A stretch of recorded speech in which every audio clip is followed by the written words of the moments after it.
Ms. Legalista here. Thank you for joining. We're going to be talking about this detention memo that U.S. Attorney Damian Williams shared today, September 17th, 2024, where he goes into his reasoning behind why Diddy should not be allowed to have bail.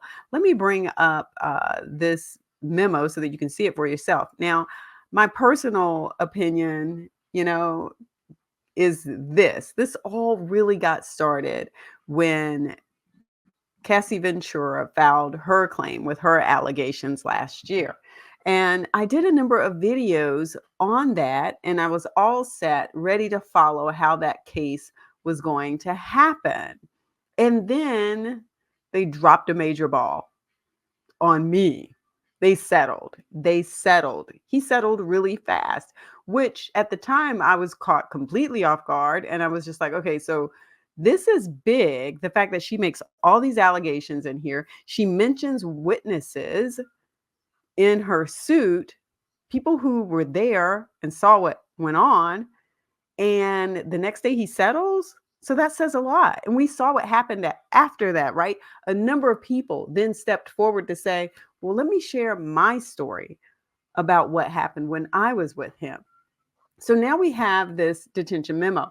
And let me go to the end first, and then we're going to come back and go through the beginning. I'm actually going to break this down over a few videos because there are some allegations in here about why the U.S. attorney thinks this and has reached this conclusion. So I want to start at the end, and then I'm going to go back to the beginning, and then we're going to break out each of these components where they talk about witness obstruction and being dangerous and all of these things.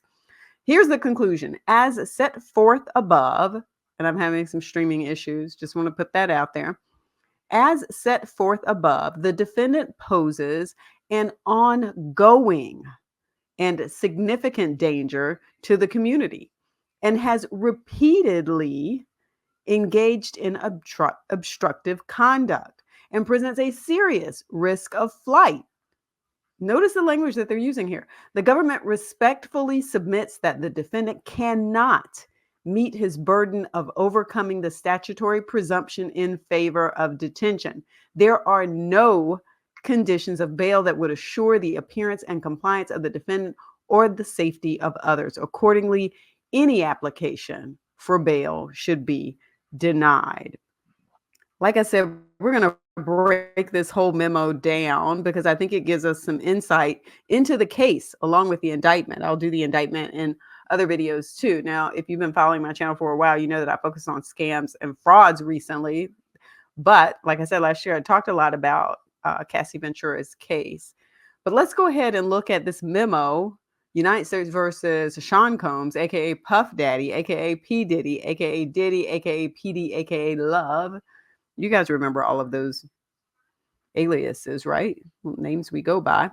The defendant was taken into custody this morning after a grand jury sitting in this district returned a 3-count indictment charging him with crimes related to his decades-long pattern of physical, and you see the violence there, against multiple victims and his use of force, threats, and coercion to enact his will, protect his reputation, and fulfill his desires. So there's some words I just don't say because YouTube just gets mad, and doesn't want to share your videos. Let's get into this paragraph. The government respectfully submits this letter in anticipation of the defendant's appearance before the court later today and in support of the government's request for the defendant's detention pending trial. As set forth below, there is no condition or combination of conditions that will reasonably assure the appearance of the defendant as required and the safety of others and the community, not to mention the integrity of the proceedings. As reflected by the gravity of the charges in the indictment, the defendant is dangerous and poses an ongoing threat to the safety of the community. If released, he remains a serious risk of flight despite the conditions offered by his counsel. Most glaringly, the defendant also poses a significant risk of obstructing justice. Indeed, as set forth below, during the course of the charged conduct, the defendant has attempted to bribe security staff and threatened and interfered with witnesses to his criminal conduct.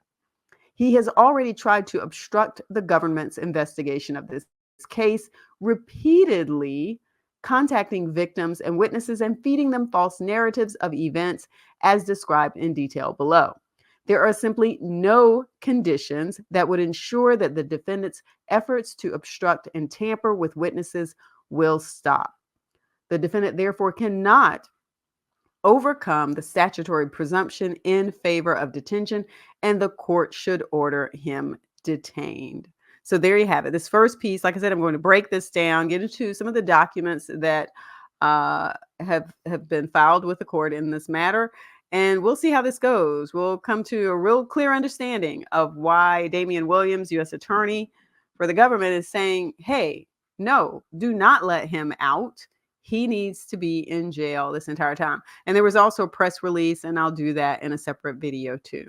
So continue to follow this case. Go back and take a look at those videos that I talked about with Cassie Ventura's lawsuit, catch you up on some things, because in my mind, this is really what got the ball rolling on this. All right, go ahead and give the video a thumbs up, and don't forget to subscribe. Peace.